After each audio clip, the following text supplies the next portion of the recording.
कौन सी post BIS में सबसे अच्छी है और हम किस पोस्ट के लिए हमें अप्लाई करना चाहिए, एज अ ग्रेजुएट कौन कौन सी पोस्ट हैं इसमें, और इसके अलावा अगर हम देखें तो क्या हम इन सारे पोस्ट के लिए एक ही एग्जाम एक ही फॉर्म हमें फिल करना है या फिर हमें अलग अलग फॉर्म फिल करना है, ये सारे आपके क्वेश्चन के आंसर हम इस वीडियो में देखने वाले हैं, तो इस वीडियो को एंड तक जरूर देखना।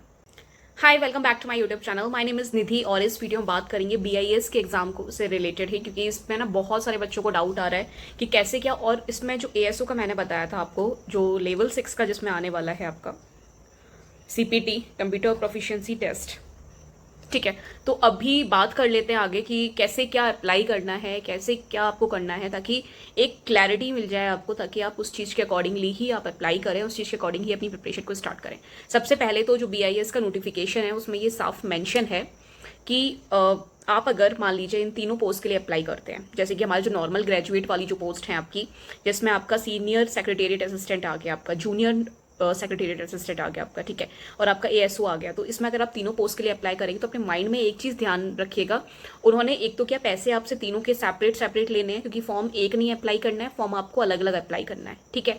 फॉर्म अलग अलग अप्लाई करना है, और ऊपर से अगर एग्जाम आपका एक ही दिन एक ही टाइम पे अगर पड़ जाता है और अगर अलग अलग उसमें रहेगा और एक ही दिन अगर पड़ रहा है आपका एग्जाम, तो आपको सिर्फ एक एग्जाम देना है। इन सब में से आपको चूज करना है, एक एग्जाम देना पड़ेगा। मतलब वहां पे आपके पैसे तो डूबेंगे ही डूबेंगे, ठीक है।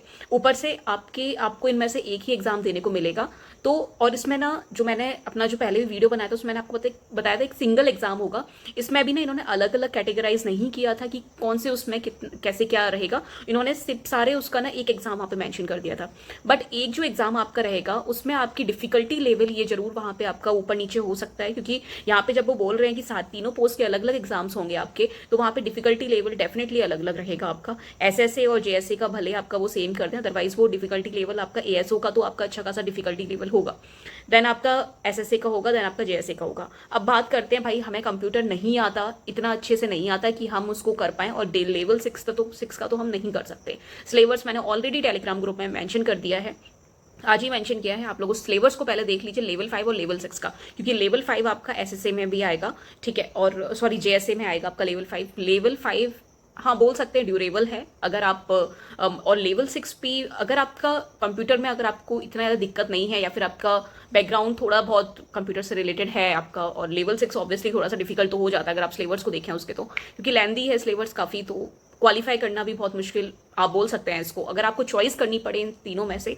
तो आप सबसे पहले तो आप जेएसए में से और एसएसए में से जेएसए को चूज कर सकते हैं, ठीक है। इसमें लेवल 5 का आता है सीपीटी, और टाइपिंग स्पीड वही सेम रहेगी दोनों ही में, जैसे कि मैंने पहले ही बताया था। इंग्लिश की 35 है और इंग्लिश की शायद 30 है और हिंदी की आपकी 35 ऐसी कुछ है। आप पहले वीडियो में देख लीजिएगा जो मैंने लास्ट वीडियो बनाया था।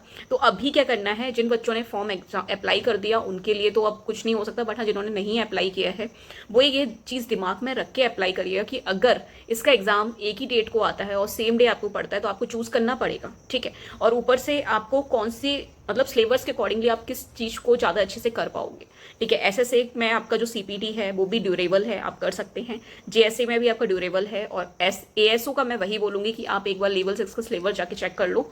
अगर आपको लग रहा है कि आप उसमें से 50% या 40% भी अगर आप उसके सिलेबस में आपको आता है या कर सकते हो, तो ठीक है, क्वालिफाई आप हो जाओगे वहाँ पे। बट हाँ इसमें सिलेक्शन रेशियो बहुत कम है as compare to last year भी काफ़ी पोस्ट इसकी जो है खाली गई थी, बहुत कम सिलेक्शन हुआ था।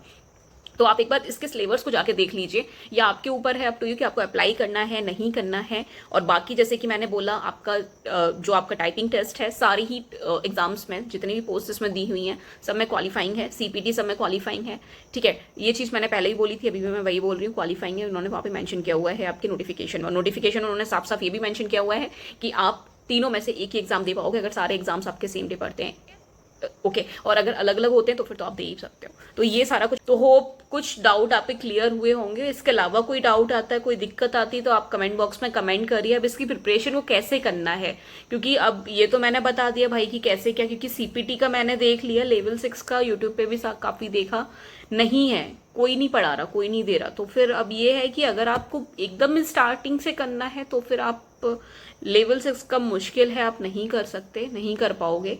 एक बार आप इसके सिलेबस को भी जाके देख लो, ठीक है। और इसके अलावा जो अदर जो पोस्ट हैं उन पे एक बार ध्यान दे लो, लेवल 5 का भी आप देख लो जाके। ऐसा नहीं हो कि आपको बिल्कुल बेसिक कंप्यूटर आता है और आप लेवल 5 भी नहीं कर पाओ, ठीक है, तो आप एक बार इसके सिलेबस को जाके देख लीजिए। अब इसके अलावा और क्या ऑप्शन है, इसके अलावा भी आपके पास में सिंगल डे एग्जाम के और भी फॉर्म निकले हुए हैं नॉर्मल ग्रेजुएट वाले, आप उनको जाके अप्लाई करो, उसमें देखिए जाके।